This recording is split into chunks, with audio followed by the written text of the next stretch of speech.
మాఘగుప్త నవరాత్రుల్లో 7వ రోజుకు వచ్చాం మనం. రోజు అమ్మవారిని 6 రోజులు చక్కగా పూజ చేసుకున్నాం. ఈ 7వ రోజున మహాకాళి సప్తమం కాళరాత్రిశ్చ అన్నారు. కాబట్టి మహాకాళి అమ్మవారి యొక్క రూపాన్ని మనము ఈ రోజున మనం అలంకారంలో పెట్టుకోవచ్చు. అందువలన ఈ యొక్క అమ్మవారికి మనము ఈ శ్యామల అమ్మవారిని లలితా సహస్రనామ స్తోత్రాల్లో ఎక్కడ క్లియర్గా వచ్చిందంటే ప్రస్తావన అమ్మవారి గేచకర దారుణ మంత్రిని పరిసేవిత, తర్వాత అది ఒకటోసారి వచ్చింది. రెండోసారి మంత్రిణ్యంబ విరసద విషంగ వదతోషిత, రెండవసారి. మూడవసారి మంత్రిని న్యస్తరాజ్యదు.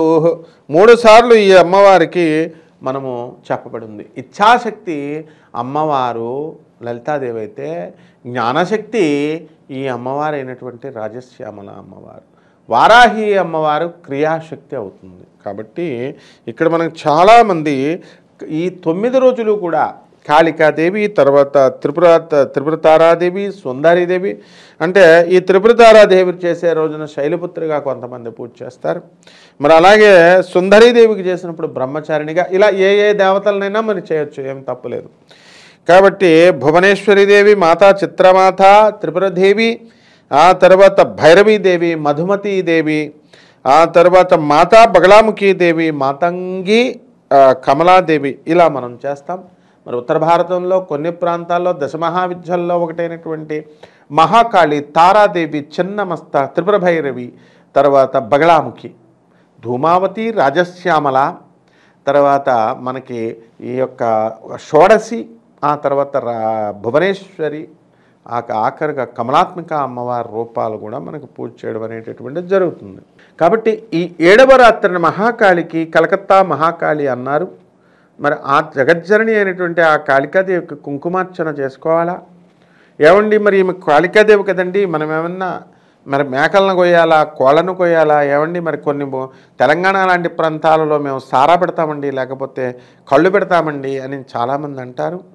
ఇక అది పాపం మామూలు జనం అప్పట్లో అనుకునేవారు. ఇప్పుడు కపట బ్రాహ్మణ, కపట మంత్రగాల, కపట జ్యోతిష్కులు తయారైపోయి మీరు పంచమకారాలు వచ్చినాయి, అందుకని మాంసం పెట్టండి, కోడిని కోయండి, బర్డ్ సాక్రిఫైస్, మందు పెట్టండి, చేప పెట్టండి, మత్స్యం అని, ఇవన్నీ పిచ్చి పిచ్చివన్నీ చెప్తున్నారు. ఇంకా ఒక స్టెప్ ఎక్కువ వెళ్ళి మైథునం అని కూడా చెప్తున్నారు. ఇంకా ఏమన్నా అంటే శివుడు పార్వతికి చెప్పాడని చెప్తున్నారు. తంత్రశాస్త్రం అంతా కూడా. తంత్రం అంటే వీళ్ళకి మామూలుగా మనందరికి కూడా సినిమాల్లో చూపించి కోడిగుడ్లు, కపాలాలు ఇలాంటివి పెట్టడము, పూజ చేయడము, కోళ్ళను మేకలను కోయడం, ఇది తంత్రమే కాదు. దీనికి కావలిస్తే మీరు శ్రీరామకృష్ణ పరమహంస సినిమా చూడండి, అందులో క్లియర్గా యూట్యూబ్లో మీకు ఉంటుంది. రామకృష్ణ మఠం వాళ్ళు ఇచ్చింది. అందులో త్రిపుర భైరవి, ఆమె వాళ్ళ గురువైనటువంటి భైరవి అమ్మవారు, భైరవి మాత ఈయన చేత తంత్రపూజలు చేస్తుంది బాడీలోనే అనమాట. మెడిటేషన్ లాగా సాత్వికమైనటువంటి పద్ధతుల్లో ఉంటుంది తంత్రశాస్త్రం. ఇప్పుడు వీళ్ళు చెప్పేది, సినిమాల్లో చూపించేది, సీరియల్లో చూపించేది నమ్మకండి. అవన్నీ కమర్షియల్ ఎలిమెంట్స్ లాగా వాళ్ళు, సినిమా వాళ్ళు, టీవీ వాళ్ళు పెట్టుకుంటారు. వీళ్ళేమో మనం డబ్బుల కోసం వీళ్ళు ఏదేదో సొల్లు చెప్తూ ఉంటారు. కాబట్టి చక్కగా అమ్మవారిని లలిత సహస్రం ఉంది మీకు, ఆ లలిత అష్టోత్తరం ఉంది మీకు, వాటిల్లో ఉన్నటువంటి మంత్రాలు ఉన్నాయి. లేకపోతే మహాకాళి సహస్రనామం ఉంది మీకు, అలాగే దుర్గాదేవి యొక్క సహస్రనామం, అష్టోత్తర నామాలు మనకున్నాయి. ఏదీ లేకపోతే కనుక దుర్గతి నాశిని దుర్గే జయ జయ, సద్గతి దాయిని సదయే జయ జయ అనేటటువంటి సింపుల్ మహామంత్రంతో మీరు అమ్మవారిని మీరు పూజ చేసుకుంటే మహాకాళి రాత్రి వచ్చేస్తుంది. మహాకాళి అమ్మవారి గురించి వీళ్ళెవ్వరికీ కూడా తెలియనటువంటి ఒక రహస్యం నేను చెప్తాను. ఇవన్నీ కూడా స్కాంద పురాణాల్లో, పద్మ పురాణాలలో, లింగ పురాణాలలో చెప్పబడినటువంటి నేను చెప్తున్నాను మీకు. కాబట్టి వీటిల్లో మనకి ఏమని చెప్పాడండి, మహాకాళి అమ్మవారు నవరాత్రుల్లో రాక్షస సంహారం చేస్తుంది. మహిషాసురుని చంపేటప్పుడు రోజు వచ్చి అమ్మవారు రోజుకు ఒక అవతారం ఎత్తుంది, వెళుతుంది. పార్వతీదేవే కదా చంపుకుంటూ వస్తుంది. ఒక రోజున ఈ మహాకాళి అమ్మవారు అంటే మహిషాసురమర్దిని రూపాన్ని ఎత్తబోతోంది ఆఖరి రోజున. అప్పుడు దాకా పులి వాహనంగా ఉంది. మరి ఏ రోజుగా రోజు ఒక గుళ్ళో కూర్చొని దేవతల మీటింగ్ లాగా జరుపుకునేవాడు. బ్రహ్మ విష్ణు మహేశ్వరులో పక్కన మిగతా దేవతలు వచ్చేవారు. పార్వతీదేవి వచ్చిన తర్వాత ఈరోజు ఇంతమందిని చంపాను, ఈరోజు ఎంతమందిని బెదిరించావు తల్లి, ఎలా అడిగితే ఆమె సమాధానం చెప్పేది. రోజులాగే ఉంది కదా అని వీళ్ళు అనుకున్నారు. అర్ధరాత్రి 8 రోజుల యుద్ధమైన తర్వాత 9వ రోజు చక్కగా వస్తోంది. ఎంటర్ కాబోతోంది. అర్ధరాత్రి 12 అయింది. అప్పుడు దాకా పులిగా గాండ్రించినటువంటిది గాండ్రింపు మారింది, గర్జన ప్రారంభమైంది. సింహ గర్జన. ఆ పులి సింహంగా మారింది, గర్జనలో మార్పు వచ్చేసింది. తర్వాత అమ్మవారి యొక్క రూపం కూడా మారిపోయింది. అప్పుడు దాకా చీరలు గీరలు కట్టుకున్నటువంటి అమ్మవారు, సాత్విక రూపంలో ఉన్న అమ్మవారు తాంత్రిక రూపాన్ని ఎత్తేసింది 9వ రోజున. నూటుగా దిగంబరంగా ఉంటూ ఈ యొక్క శివుడు తత్వం ఎలా ఉంటుందో మహావీరభద్రేశ్వరుడు, మహాకాళి ఆ విధంగా అమ్మవారు భయంకరమైనటువంటి రూపాన్ని ఎత్తుతారు. బ్రహ్మ, విష్ణు, మహేశ్వరుడు, అమ్మవారు కాళికాదేవి అమ్మవారి యొక్క వెనక వేపి నుంచి చూసే వాళ్ళ గుండె పగిలిపోతుంది, అంటే భయపడిపోతారు. అలాంటిది ఇప్పుడు వీళ్ళందరూ కూడా మహాకాళి నాకు ప్రసన్నమైంది, నా అమ్మవారు చెప్పేస్తుంది నాకు, నేను మా అమ్మవారిని చూసేస్తున్నాను, అబద్ధాలు చెప్తున్నాను, ఇవేమీ నమ్మకండి.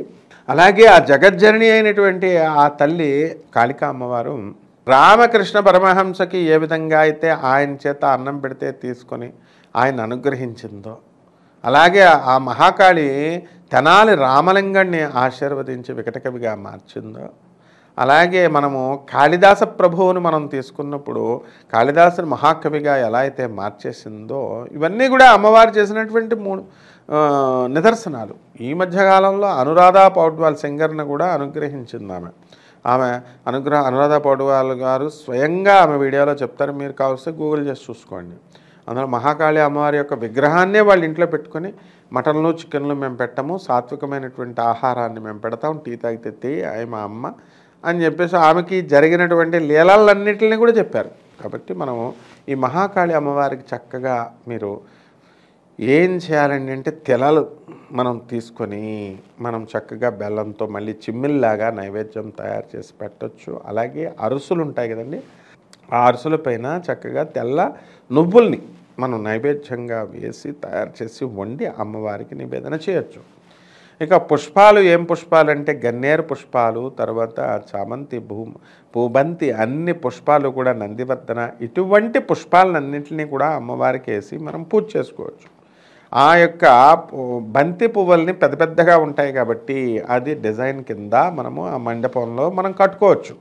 అరటి ఆకులు కట్టుకోవాలా, చక్కగా అరటిపళ్ళు గెలలు చిన్న చెట్లు ఉంటాయి కదండి, అవన్నీ కోసేసి పిలకల్ని కోసేసి అలంకారం చేసుకొని ఏ విధంగా అయితే సత్యనారాయణ స్వామి వారి వ్రతాన్ని, వరలక్ష్మి వ్రతాన్ని మనం చేసుకుంటామో ఆ విధంగా ఈ యొక్క మాఘ శ్యామల నవరాత్రుల్ని మనం జరుపుకోవచ్చు. జరుపుకోవడం ద్వారా పెద్ద పెద్ద కష్టాలన్నీ కూడా మనకి తొలగిపోయి చక్కగా సుఖశాంతులతో మనం ఉంటాం. అంతేకాకుండా ఇది స్పిరిచువల్ నెంబర్ అన్నమాట. సప్తమమే కాళరాత్రిశ్చ అని చెప్పబడింది శాస్త్రం. కాబట్టి మనము ఈ యొక్క మహాకాళి అమ్మవారి వాళ్ళ ఎవరైతే చేస్తున్నారో అటువంటి వాళ్ళంతా కూడా బ్రహ్మచర్యాన్ని పాటిస్తూ చక్కగా మనకు ఒంటెపూట భోజనం చేసుకుంటూ నైవేద్యాలు అవన్నీ కూడా అమ్మవారికి సమర్పించి ఆ తర్వాత మీరు తినండి. ఈ విధంగా మహాకాళి అమ్మవారి యొక్క పూజను చేసుకోవడం ద్వారా ఈ 9 రోజుల ఈ యొక్క మాఘ గుప్త నవరాత్రుల్లో 7వ రోజు మీకు పూర్తయిపోతుంది అన్నమాట. శుభమస్తు.